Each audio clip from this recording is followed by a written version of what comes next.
Assalomu alaykum, hurmatli yurtdoshlar. Bugun men pensionerlar, pensiya yoshiga yaqinlashayotgan fuqarolar, nogironligi bo'lgan shaxslar, boquvchisini yo'qotgan oilalar va ota-onasining pensiya hujjatlari bilan shug'ullanayotgan farzandlar uchun juda muhim mavzuni tushuntirib beraman.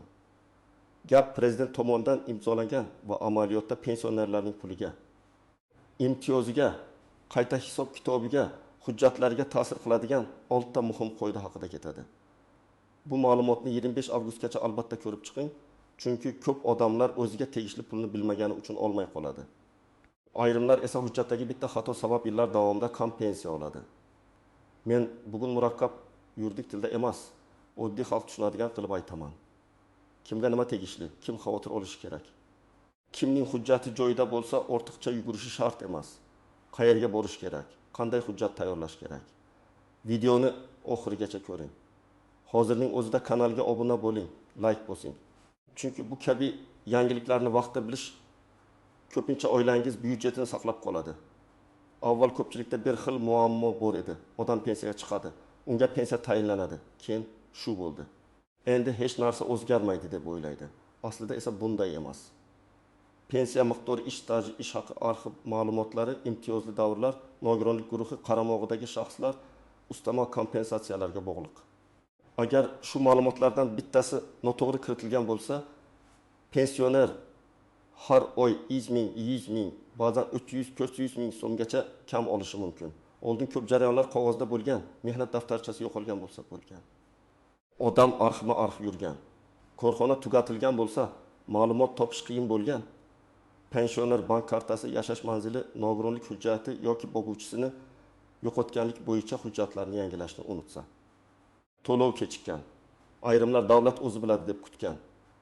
Lekin davlat tizimida ham odamning hujjati to'g'ri bo'lmasa, avtomatik hisoblash to'g'ri chiqmaydi. Hozir esa asosiy o'zgarish shuki, pensiya tizimi bosqichma-bosqich elektronlashmoqda. Ayrim ma'lumotlar idoralararo almashilmoqda. Minimal to'lovlar va ustamalar bo'yicha tartiblar yangilanmoqda.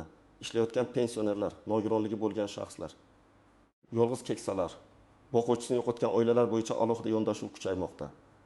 Lekin bitta muhim narsa bor.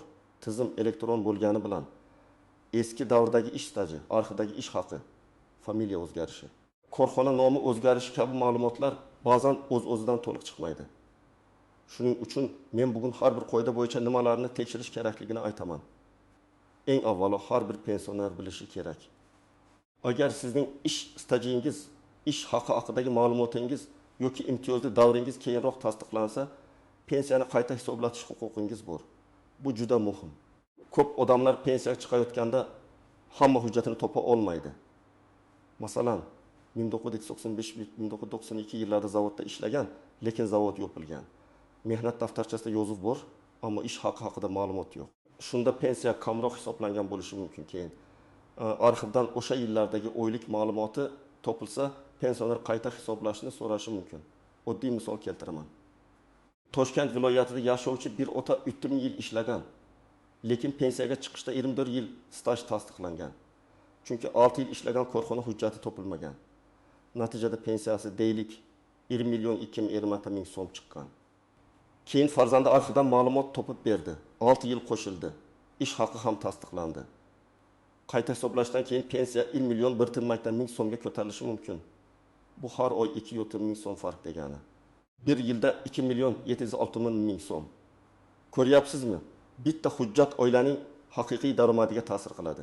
Kim xavotir olish kerak? Mehnat daftarchasida o'chirilgan, noto'g'ri yozilgan joyi borlar, korxonasi yopilganlar, sobiq ittifoq davrida ishlaganlar, mavsumiy ishda, kolxozda, sovxozda, qurilish brigadasida ishlaganlar. Ayollar uchun esa bola parvarishi davrlari, familiya o'zgargan yillar, nikohdan keyingi hujjatlar alohida ahamiyatga ega. Kim xavotir olmasligi mumkin? Agar pensiyaga chiqishda barcha staj va ish haqi to'liq tasdiqlangan, pensiya jamg'armasidan hisob varaqasi olib ko'rgan va undagi ma'lumotlar to'g'ri bo'lsa, ortiqcha yugurish shart emas. Lekin baribir bir marta tekshirib qo'ygan yaxshi. Ikkinchi muhim masala minimal pensiya, nafaqa va ayrim ustamalar bilan bog'liq. Davlat tomonidan eng kam miqdorlar belgilanadi. Ayrim toifadagi fuqarolarga qo'shimcha to'lovlar beriladi. Bu yerda odamlar ko'p adashadi. Qo'shnimga qo'shimcha pul tushibdi. Menga nega tushmadi? degan savol ko'p bo'ladi. Sababi qo'shimcha to'lov hammaniki bir xil emas. U pensionerning turi, staji, nogironlik holati, boquvchisini yo'qotganlik, yolg'iz yashashi, parvarishga muhtojlik kabi omillarga bog'liq. Masalan, ikki pensioner ayolni olaylik. Birinchisi 35 yil ishlagan, ish staji to'liq, yoshi bo'yicha pensiya oladi. Ikkinchisi esa ish staji yetarli bo'lmagani uchun yoshga doir nafaqa oladi. Ikkalasi ham pensioner deb ataladi, lekin huquqiy maqomi boshqa bo'lishi mumkin. Shuning uchun to'lov miqdori va qo'shimcha yordamlar ham boshqacha hisoblanadi. Yana bir misol, nogironligi bo'lgan pensionerning pensiyasiga nogironlik guruhi tibbiy xulosa muddati, parvarish zarurati ta'sir qiladi. Agar tibbiy hujjat muddati tugagan bo'lsa va qayta ko'rikdan o'tish kechiksa, to'lovda uzilish bo'lishi mumkin. Bu qoida bo'yicha eng katta xato shuki, odamlar o'z maqomini bilmaydi. Kimdir men pensiya olaman deydi. Lekin aslida unga ijtimoiy nafaqa tayinlangan bo'ladi. Kimdir men nogironlik pensiyasi olaman deydi, ammo tizimda guruhi muddati tugagan bo'ladi. Shuning uchun siz bank kartaga tushgan summaga qarab emas, rasmiy ma'lumotga qarab ish tuting. Pensiya jamg'armasidan yoki Maytincha Hukugov o'z orqali pensiya turi miqdori, ustamalar va ushlab qolishlar haqida ma'lumot oling. Uchinchi masala ishlayotgan pensionerlar haqida. Ko'p yillardan beri xalq orasida pensioner ishlasa pensiyasi kamayadi, rasmiy ishlasa pensiyani kesib qo'yadi degan qo'rquv bor. Hozirgi tartiblarda ishlayotgan pensionerlarning yengilliklari mavjud, lekin bu yerda hamcha yengilliklar mavjud. Ishlayotgan pensioner o'zining mehnat shartnomasi, soliq va ijtimoiy ma'lumotlari to'g'ri yuritilishini nazorat qilish kerak. Masalan, 62 yoshli erkakka pensiyaga chiqqan, keyin qorovul bo'lib ishga kirgan. Agar u rasmiy shartnoma asosida ishlasa, ish beruvchi soliq hisobotlarida uni to'g'ri ko'rsatsa, pensiya to'lovi qonuniy davom etadi. Lekin ish beruvchi noto'g'ri ma'lumot kiritsa, odam boshqa toifa sifatida qayd etilsa yoki pensiya organlariga zarur ma'lumotlar vaqtida tushmasa, tushunmovchilik paydo bo'lishi mumkin. Yana bir misol. Pensioner bir vaqtning o'zida yakka tartibdagi tadbirkor sifatida faoliyat yuritadi. Bunda soliq, daromad, ijtimoiy to'lovlar bo'yicha tartibni alohida tekshirish kerak. Kim xavotir olishi kerak? Rasmiy ishlayotgan. Lekin oyligi konvertda berilayotganlar, ish beruvchisi hujjat bermaganlar, mehnat shartnomasi bor yo'qligini bilmaydiganlar, o'z nomiga firma ITT yoki ijara daromadi rasmiylashtirgan pensionerlar. Kim xavotir olmasligi mumkin?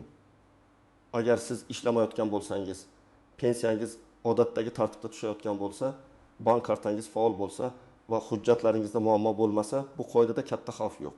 Ammo ishlayotgan bo'lsangiz, bir marta buxgalteriyadan siz haqingizda hisobotlar to'g'ri topshirilayotganini so'rab qo'ying. 4-o'zgarish hujjatlarining elektron yuritilishi bilan bog'liq. Hozir pensiya to'lovlari, bank kartalari, elektron bazalar, idoralararo ma'lumot almashinuvi orqali amalga oshmoqda. Bu qulay, chunki pensioner har oy idora yurmaydi. Lekin bitta muammo bor. Elektron tizim noto'g'ri ma'lumotni ham to'g'ri deb qabul qilib yuborishi mumkin agar uni vaqtida tuzatmasangiz. Masalan, pensioner boshqa tumanga ko'chdi, lekin doimiy yashash manzilini yangilamadi. Bank kartasining muddati tugadi, lekin yangisini olmadi. Pasport ID kartaga almashtirildi, lekin ayrim bazalarda eski ma'lumot turibdi. Telefon raqami farzandining nomida SMS kelmayapti. Bularning hammasi pensiya to'lovi. Xabarnoma, qayta tekshiruv, subsidiya yoki ijtimoiy yordam olishda muammo tug'dirishi mumkin. Men ko'p ko'rgan holat, ona pensiyasini kartadan nevarasi olib beradi. Karta muddati tugaganini hech kim sezmaydi. Pensiya tushgan bo'lsa ham pulni yechib bo'lmaydi. Keyin pensiyam to'xtadi deb o'ylashadi. Aslida pensiya to'xtamagan, karta yangilanishi kerak bo'ladi. Yana bir holat, pensioner vafot etgan. Lekin qarindoshlar bu haqda xabar bermagan, karta orqali pul yechilgan. Bu juda xavfli. Keyinchalik ortiqcha to'langan pulni qaytarish talabi chiqishi, hatto huquqiy javobgarlik masalasi ko'tarilishi mumkin. Shuning uchun elektron tizim qulay bo'lsa ham, odamning o'zi nazorat qilishi shart. Bank kartasi muddati, telefon raqami, yashash manzili, PNFL, pasport ma'lumotlari, familiya o'zgarishi.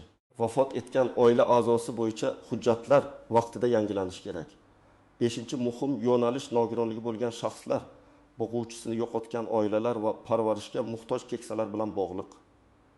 Bu toifadagi fuqarolar uchun pensiya va nafaqa tayinlashda alohida hujjatlar talab qilinadi. Ko'p oilalar aynan shu joyda xato qiladi. Tibbiy xulosani yangilamaydi.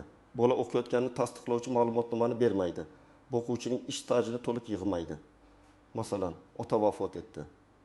Uning 2 nafar voyaga yetmagan farzandi qoldi. Oila o'quvchisini yo'qotganlik pensiyasi yoki nafaqasiga murojaat qilishi mumkin.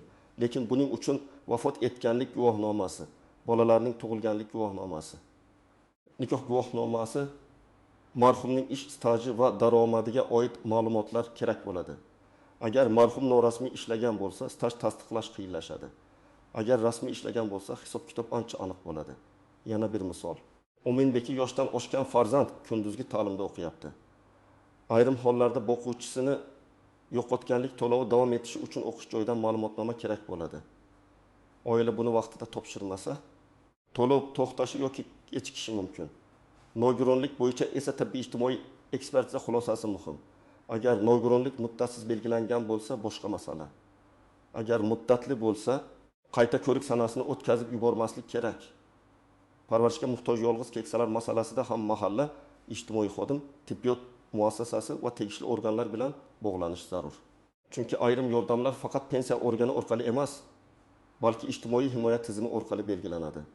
Bu yerda men pensionerman, demak hammasi avtomatik bo'ladi degan fikr noto'g'ri. Har bir yordamning o'z mezoni bor. 6-qoida shuki, pensiya bu yagona yordam emas. Pensioner ayrim holatlarda kommunal to'lovlar bo'yicha yordam, dori-darmon, sanatoriy yo'llanmasi, protez ortopediya vositalari, ijtimoiy xizmat, mahalla orqali moddiy yordam yoki boshqa imtiyozlarga da'vo qilishi mumkin. Lekin bularning barchasi avtomatik tarzda har bir pensionerga berilmaydi. Shartlari bor, ro'yxatlari bor, tibbiy yoki ijtimoiy mezonlari bor. Masalan, Ittibin yoshli ona yolg'iz yashaydi. Farzandlari boshqa viloyatda, sog'lig'i yomon, doriga ko'p pul ketadi.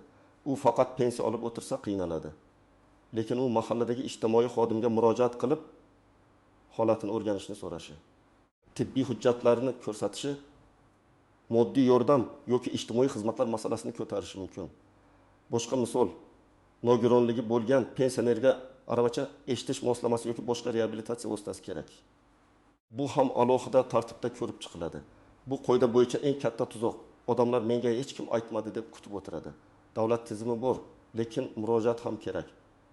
Ayniqsa, yordam turmush sharoitini o'rganish asosida beriladigan bo'lsa, mahalla va ijtimoiy himoya organlari sizning holatingizni bilishi kerak. Agar siz indamasangiz, hujjat topshirmasangiz, ro'yxatga kirmasangiz, keyin nega menga berilmadi deyish qiyin bo'ladi. Endi eng muhim nozik joylarni tushuntiraman. Birinchidan, pensiya miqdori hammada bir xil oshmaydi. Yangilik chiqsa, odamlar darrov hammaning pensiyasi falon so'mga oshadi deb o'ylaydi. Aslida indeksatsiya, minimal miqdor, ustama, qayta hisoblash alohida tushunchalar. Kimdadir faqat umumiy oshish bo'ladi. Kimdadir staj qo'shilgani uchun qayta hisob bo'ladi. Kimdadir esa hech qanday qo'shimcha chiqmasligi mumkin. Chunki u allaqachon yuqori miqdorda olayotgan bo'ladi. Ikkinchidan, ortiqcha to'lov masalasi bor. Agar pensioner noto'g'ri hujjat bergan bo'lsa, vafot etgan shaxs nomidan pul olingan bo'lsa, nogironlik muddati tugagan bo'lsa, to'lov davom etgan bo'lsa, keyin ortiqcha to'langan summani qaytarish talab qilinishi mumkin. Shuning uchun har qanday o'zgarishni yashirmang. Vafot, ko'chish, bank rekviziti, o'qishni tugatish, ishga kirish, nogironlik guruhi o'zgarishi haqida vaqtida xabar bering. Uchinchidan, arxiv hujjatlarida ism, familiya farqi ko'p uchraydi.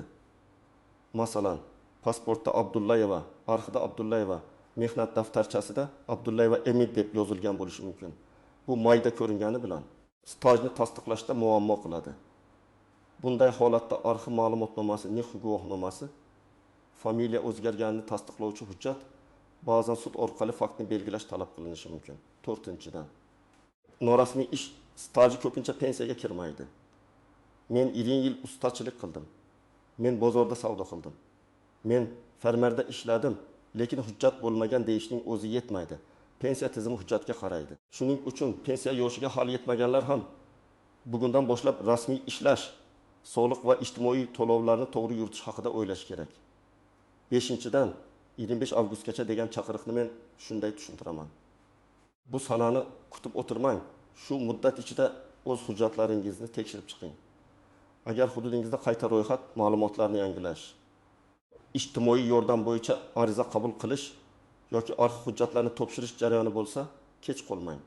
Chunki oxirgi kunlarda navbat ko'payadi, arxiv javob kechikadi, bank kartani almashtirishga vaqt yetmay qoladi. Endi nima qilish kerakligini aniq aytaman. Birinchi qadam, pensiya hujjatlaringizni bir papkaga yig'ing. Pasport yoki ID karta nusxasi, PNFL mehnat daftarchasi, diplom, harbiy xizmat hujjati, nikoh guvohnomasi. Familiya o'zgargan bo'lsa tasdiqlovchi hujjat, bolalar tug'ilganlik guvohnomasi, arxiv ma'lumotnomalari, bank karta rekvizitlari, nogironlik bo'lsa tibbiy xulosa. O'quvchisini yo'qotganlik bo'lsa, vafot etganlik guvohnomasi va qarindoshlik tasdiqlovchi hujjatlarni tayyorlang. Ikkinchi qadam, pensiya jamg'armasining hududiy bo'limiga yoki davlat xizmatlari markaziga murojaat qilib, pensiyangiz qanday hisoblanganini so'rang. Mening pensiyam tarkibi bo'yicha ma'lumot bering. Qaysi stajlar hisobga olingan, qaysi ish haqi davrlari olingan, ustamalar bormi deb yozma yoki elektron murojaat qiling. Og'zaki javob bilan cheklanib qolmang. Imkon bo'lsa rasmiy ma'lumot oling. Uchinchi qadam, MyPodcabuz yoki tegishli elektron xizmatlardan foydalaning. Agar o'zingiz foydalana olmasangiz, farzandingiz, nabirangiz yoki ishonchli odamingizdan yordam so'rang. Lekin parol, bank karta, SMS kodlarini begona odamlarga bermang. Firibgarlar aynan pensionerlarni nishonga oladi. Pensiyangizni oshirib beramiz, karta raqamingizni ayting.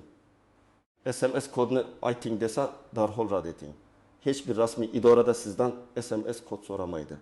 4-qadam, agar staj yetishmayotgan bo'lsa, arxivga murojaat qiling. Korxona nomi ishlagan yillaringiz, lavozimingiz, joylashgan manzilning iloji bo'yicha aniq yozing. Men falon yillarda falon zavodda ishlaganman. Ishga qabul qilish va bo'shatish buyruqlari, ish haqi ma'lumotlari kerak deb ariza bering. Agar korxona nomi o'zgargan bo'lsa, eski nomlarini ham yozing. Masalan, zavod avval boshqa nomda, keyin aksiyadorlik jamiyati bo'lgan bo'lishi mumkin. 5-qadam, nogironlik, parvarish yoki boquvchisini yo'qotganlik bo'yicha to'lov olayotgan bo'lsangiz, muddatlarni alohida kalendarga yozing. Qayta tibbiy ko'rik qachon? O'qish ma'lumotnomasi qachon topshiriladi? Bank karta muddati qachon tugaydi? Pasport muddati qachon yangilanadi? Bitta sana o'tib ketsa, to'lov kechikishi mumkin. 6-qadam.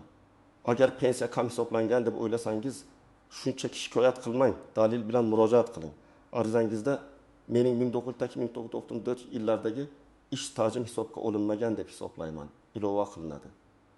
Mehnat daftarchasi nusxasi, arxiv ma'lumotnomasi, nikoh guvohnomasi deb aniq yozing. Aniq yozilgan murojaat tezroq ko'rib chiqiladi. 7-qadam, mahalladagi ijtimoiy xodim bilan bog'laning. Agar yolg'iz yashasangiz, dori-darmon xarajati og'ir bo'lsa, nogironlik vositalari kerak bo'lsa, uyda parvarishga muhtoj bo'lsangiz, vaziyatingizni yashirmang. Men yordam so'rashdan uyalaman deb o'tirmang. Bu sadaqa emas, qonuniy ijtimoiy himoya tizimi.